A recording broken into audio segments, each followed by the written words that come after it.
अपवर्तनांक के बारे में। तो देखते हैं अपवर्तनांक क्या होता है।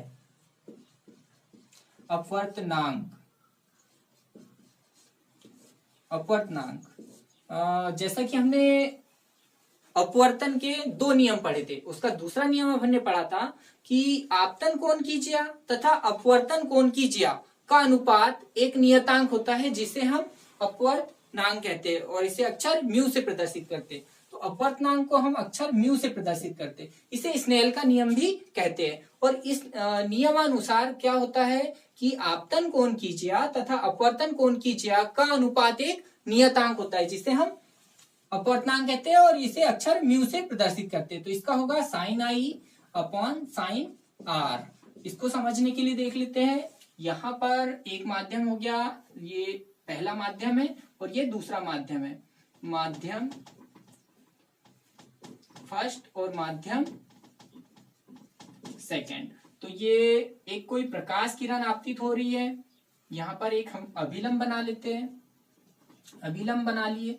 अब यदि एक पहला माध्यम दूसरा माध्यम, यदि ये माध्यम है सघन, ये विरल माध्यम है, विरल है, वायु है मान लो, और ये सघन है, तो जो प्रकाश किरण होगी वो अभिलंब की ओर झुक जाएगी। ये हम पढ़ चुके हैं, ये हम पढ़ चुके हैं। तो यहां पर एक जो कोण बना वो आपतन कोण आई हो गया और ये हो गया अपवर्तन कोण आर। तो इस आपतन कोण की ज्या अर्थात साइन आई और अपवर्तन कोण की ज्या अर्थात साइन आर का अनुपात एक नियतांक होता है जिसे हम क्या कहते हैं, अपवर्तनांक कहते हैं। इसे अक्षर म्यू से प्रदर्शित करते हैं। तो ये जो अपवर्तनांक हुआ वो पहले माध्यम के सापेक्ष दूसरे माध्यम का अपवर्तनांक कहलाएगा। तो यदि ये वायु है तो वायु के सापेक्ष ये सघन माध्यम मान लेते हैं हम, कांच है, ग्लास है, तो यहां पर क्या होगा, इसे हम कहेंगे वायु के सापेक्ष कांच का अपवर्तनांक, वायु के सापेक्ष कांच का अपवर्तनांक। अब अपवर्तनांक के प्रकार देखते हैं। तो अपवर्तनांक के दो प्रकार होते हैं। पहला प्रकार होता है निरपेक्ष अपवर्तनांक, निरपेक्ष अपवर्तनांक, और दूसरा होता है सापेक्ष अपवर्तनांक।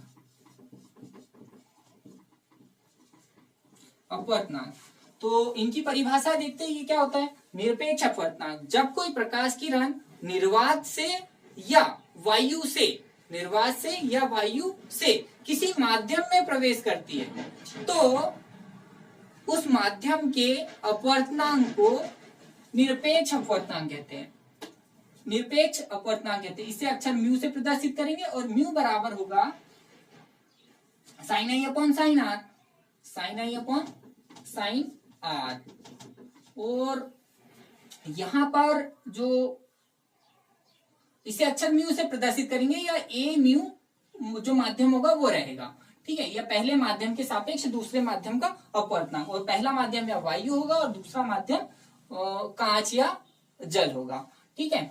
निरपेक्ष अपवर्तनांक की परिभाषा देखते हैं। जब कोई प्रकाश किरण एक माध्यम से दूसरे माध्यम में प्रवेश करती है, जब कोई प्रकाश किरण एक माध्यम से दूसरे माध्यम में प्रवेश करती है तो पहले माध्यम के सापेक्ष, तो इसे पहले माध्यम के सापेक्ष इसे पहले माध्यम के सापेक्ष दूसरे माध्यम का अपवर्तनांक कहते हैं। इसे भी अक्षर म्यू से प्रदर्शित करेंगे। यहाँ पर ये पहला माध्यम क्या होगा, वायु होगा और या निर्वात होगा, और दूसरा माध्यम कोई माध्यम होगा, तो यहाँ ग्लास ले लेते हैं, ठीक है। और यहाँ पर क्या होगा, वाटर, और यहाँ ग्लास ले लेते हैं। तो sine i upon sine r. तो यहाँ पर प्रकाश जो होना चाहिए वो क्या होना चाहिए, एक माध्यम से दूसरे माध्यम में प्रवेश करना चाहिए। और यहाँ पर क्या होना चाहिए, वायु या निर्वात से किसी माध्यम में प्रवेश करना चाहिए। यदि वायु या निर्वात से किसी माध्यम में प्रवेश करेगी प्रकाश किरण तो उस माध्यम के अपवर्तनांक को निरपेक्ष अपवर्तनांक देंगे। और यदि एक माध्यम से दूसरे माध्यम में प्रवेश करेगी तो इसे सापेक्ष अपवर्तनांक कहेंगे। अपवर्तनांक को हम दूसरे तरीके से परिभाषित भी कर सकते हैं। तो ये दूसरे तरीके से हम किस प्रकार परिभाषित कर सकते हैं, जो अपवर्तनांक होता है वो प्रकाश की चाल पर भी निर्भर करता है। तो पहले माध्यम में प्रकाश की चाल तथा दूसरे माध्यम में प्रकाश की चाल के अनुपात को अपवर्तनांक कहते हैं म्यू बराबर v1/v2। तो यहाँ पर एक और सूत्र हो सकता है v1/v2, और यहाँ पर भी अब v1/v2 चूंकि ये वायु या निर्वात में है, तो वायु या निर्वात में प्रकाश की चाल को हम c से प्रदर्शित करते हैं, तो यहाँ से हो जाएगा c बराबर v और c/v। ठीक है, तो यहाँ से c/v एक सूत्र बन जाएगा म्यू बराबर sin i/sin r equal c/v। यहाँ पर भी हम लेंगे तो यहाँ पर v1/v2 ले सकते हैं, क्योंकि ये पहले माध्यम में प्रकाश की चाल है v1 और दूसरे माध्यम में प्रकाश की चाल v2 है। तो इस प्रकार से हम सापेक्ष अपवर्तनांक और निरपेक्ष अपवर्तनांक को समझ सकते हैं। ये अपवर्तनांक हो गए। अब हम पढ़ते हैं अपवर्तनांक को प्रभावित करने वाले कारक। अपवर्तनांक को प्रभावित करने वाले कारक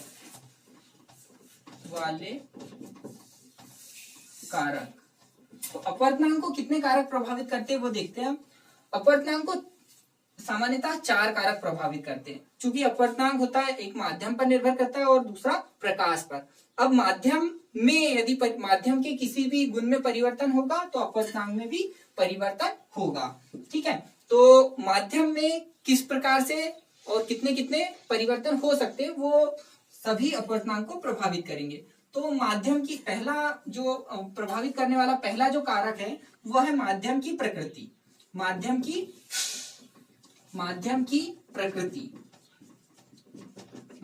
प्रकृति। दूसरा जो कारक है वह है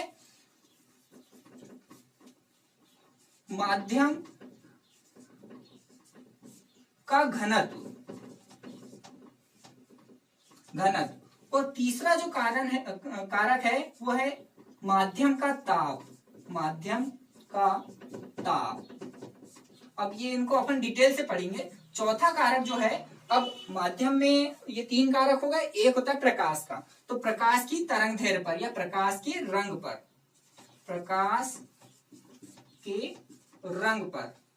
पर निर्भर करता है, या रंग इसका कारक है, या तरंगदैर्घ्य भी बोल सकते हैं इसको। तरंगदैर्घ्य पर भी निर्भर करता है। तो इसको एक बार डिटेल में समझ लेते हैं। पहला कारक अपवर्तनांक को प्रभावित करने वाले कारक, मतलब म्यू को प्रभावित करने वाले कारक कि म्यू बदलेगा तो किन कारकों से बदल सकता है। तो पहला कारक है माध्यम की प्रकृति पर। इसको समझेंगे पहले। माध्यम की प्रकृति पर तो चूंकि हम जानते हैं कि माध्यम 2 प्रकार के होते हैं, एक होता है सघन माध्यम, दूसरा होता है विरल माध्यम। तो यहाँ पर क्या होगा, सघन माध्यम का अपवर्तनांक विरल माध्यम की तुलना में 1 से अधिक होगा, और विरल माध्यम का अपवर्तनांक सघन माध्यम की तुलना में 1 से कम होगा। यदि सघन माध्यम है तो उसका अपवर्तनांक विरल माध्यम की तुलना में 1 से अधिक होगा, और विरल माध्यम है तो उसका अपवर्तनांक सघन माध्यम की तुलना में 1 से कम होगा। तो इसकी डिटेल में यहाँ पर हम नोट कर लेंगे। अब अगला कारक किस प्रकार प्रभावित करता है वो देखते हैं। अगला कारक है माध्यम का घनत्व। तो चूंकि हम जानते हैं कि यदि माध्यम सघन माध्यम होगा तो उसका अपवर्तनांक अधिक होगा। सघन माध्यम का अपवर्तनांक अधिक और विरल माध्यम का अपवर्तनांक या विरल माध्यम में अपवर्तनांक कम होगा। तो सघन माध्यम में अपवर्तनांक अधिक और विरल माध्यम में अपवर्तनांक कम होगा।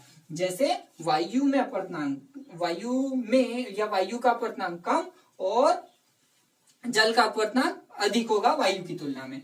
फिर देखते हैं ताप, माध्यम का ताप। चूंकि ताप बढ़ाने पर किसी भी वस्तु का हम यदि ताप बढ़ाते या पदार्थ का ताप बढ़ाते तो माध्यम या वो वस्तु विरल होने लगती है या दूर दूर जाने लगती है, विरल होने लगती है। तो ताप बढ़ाने पर उसके घनत्व घटेगा, अर्थात वो विरल होती जाएगी।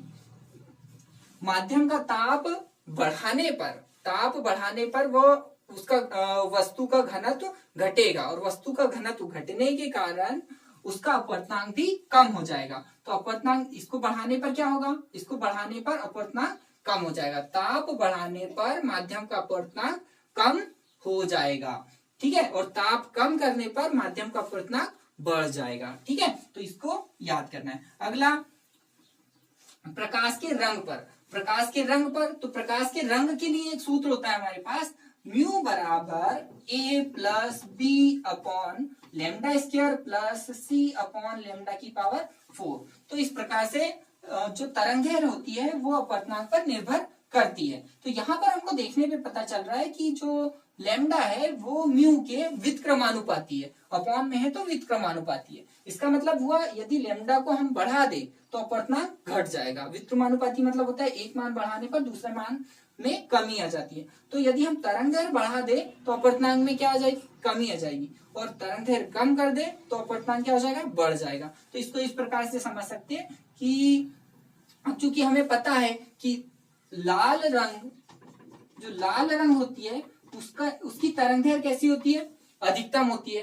तरंगदैर्घ्य अधिकतम होगी तो अपवर्तनांक उसका क्या होगा, अपोजिट, अर्थात लाल रंग के लिए माध्यम का अपवर्तनांक कम होगा, न्यूनतम होगा। और हम जानते हैं कि बैंगनी रंग के लिए लैम्डा का मान क्या होता है, सबसे कम, लैम्डा कम होता है। बैंगनी प्रकाश के लिए बैंगनी प्रकाश की तरंगदैर्घ्य सबसे कम होती है। सबसे कम बैंगनी प्रकाश की तरंगदैर्घ्य होगी तो अपवर्तनांक क्या होगा, सबसे अधिक। तो यहाँ पर ये याद रखेंगे कि लाल रंग के लिए अपवर्तनांक जो होगा वो सबसे कम होगा या न्यूनतम होगा, और बैंगनी रंग के लिए जो अपवर्तनांक होगा वो सबसे अधिक होगा या सर्वाधिक होगा। तो यहाँ पे हमने इतना कुछ देखे हैं। अब एक चीज और देखते हैं, जो अपवर्तन होता है तो अपवर्तन होने का कारण, कि अपवर्तन होता है तो क्यों होता है, उसको देख लेते हैं, थोड़ा सा समझ लेते हैं। क्या होगा कि चूंकि हम जानते हैं स्नेल के नियम से अपवर्तन का कारण